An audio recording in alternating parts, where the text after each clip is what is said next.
I wanted to get your take, and we'll go around the horn. We'll start with Jason, Luke, Hannah, Claire.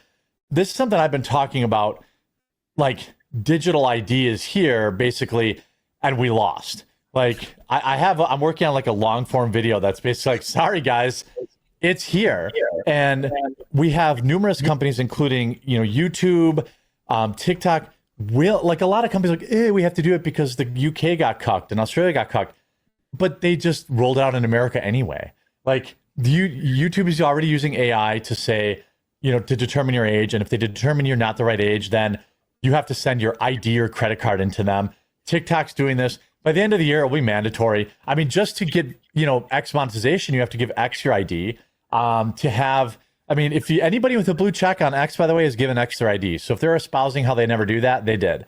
And meanwhile, what is your take on this online ID stuff? Because we all, China's got it. China's got their digital social credit score. Will never happen here. Well, by the end of the year, YouTube's going to have it basically implemented. They're willingly doing it in the U.S. market when there's no law that says it. Texas has laws on the books about it. New York City has laws on the books on it. Utah has laws already on the books on it. Like, we're protecting kids from social media. Well, how do you do that? Well, you give us your information. You have to give the government and everybody your ID to use their platforms. Now, how quickly is this going to spiral out of control, do you think? Or is it we already lost in general? Man, I don't know that we're already lost in the sense that you can still if you really want to mask your digital footprint, like you're going out of the way for some kind of communications, maybe you can get away with that. And that's kind of part of even spycraft and espionage that we don't really get into. For instance, the Tor network, which is kind of the gold standard for the quote unquote dark web, that is integrated into that community, and they helped really promote that network for a reason. So I think there's always going to be back doors, or at least for the foreseeable future. But as far as the direction where it's going, I'm more concerned about the currency aspect incorporated with that. Right. This is the first step, though, right? Attaching an ID to an internet persona. It's part of step, because I think the first steps have already taken place. For instance, a lot of people are worried about a central bank digital currency and tokenized currency, as they should be. But what they don't already understand is it doesn't necessarily have to be one CBDC. And like Luke was talking about with your biometric data, you already have that incorporated. It just came to the US big time this year with Worldcoin and Sam Altman. Are you aware of that project? Yeah. But maybe too, not there's 20,000 people watching. So, why don't you share the what's going on with that? Worldcoin basically started a few years ago as this project as a global currency to make sure you're human. Okay, so this identity that we're talking about, to verify it, and it started with this great Lochnar-looking crystal ball thing called an orb, where you would go to these locations. Love it. Oh, I love this. Yeah. You would go to these locations, and there was only one in the United States in the beginning. It was under the World Trade Center. You go down the escalators, you could do it there. But it was global, and you'd sign in. And basically, once you scanned, every month you'd get a Worldcoin.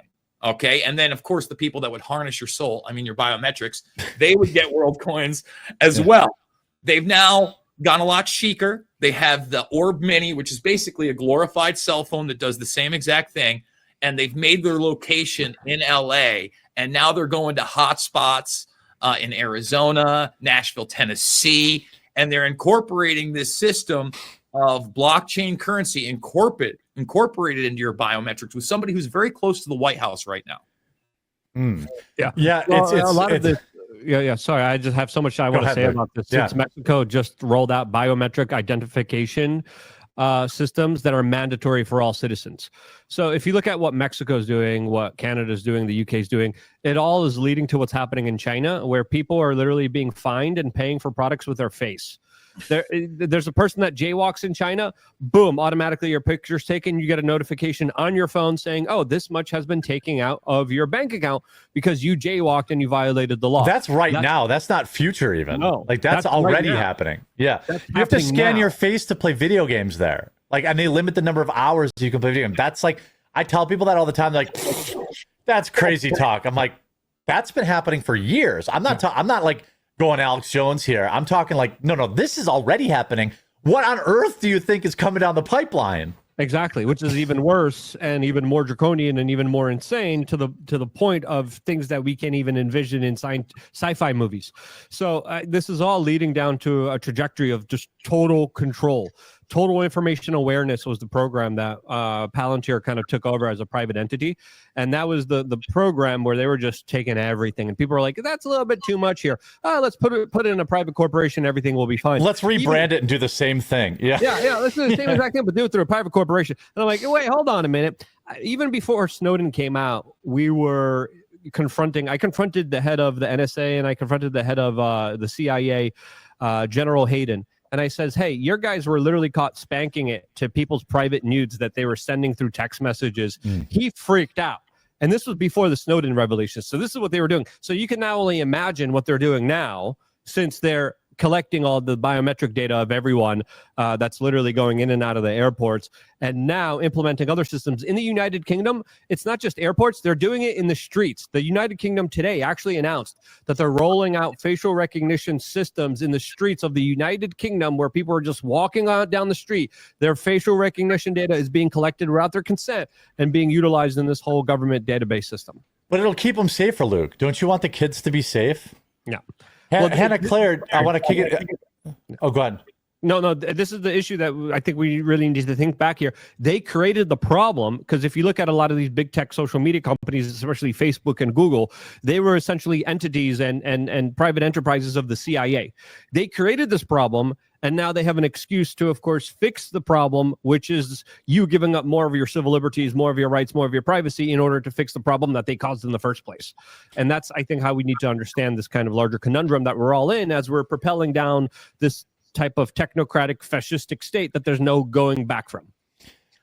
Hannah Claire, do you think, because a lot of this stuff is presented as a convenience. For example, what do they call it in the airport? You can bypass TSA if you sign up for, what do they call it? TSA pre-checked. Pre-check, and then they have something else called. Also, this is one of the reasons why when people were masking, I was like, hey, this is not a bad idea because it's going to stop the facial recognition nonsense from happening in our society. and everyone's like, oh, you stupid masker. I'm like, dude, you don't understand the tyranny. Like, have you ever read Zbigniew Brzezinski? Like, have you ever read any of these documents all the way back in the 1970s predicting this kind of technocratic AI takeover? As of course, that guy was a part of the Trilateral Commission, the CFR, the Bilderberg Group. He was David Rockefeller's right-hand man implementing and building this kind of system that we're all living in now. Sorry, I just yeah.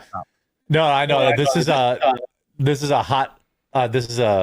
both of your guys' wheelhouses. But Hannah Claire, what do you think? Is privacy basically dead now? Sorry, I gotta grab this.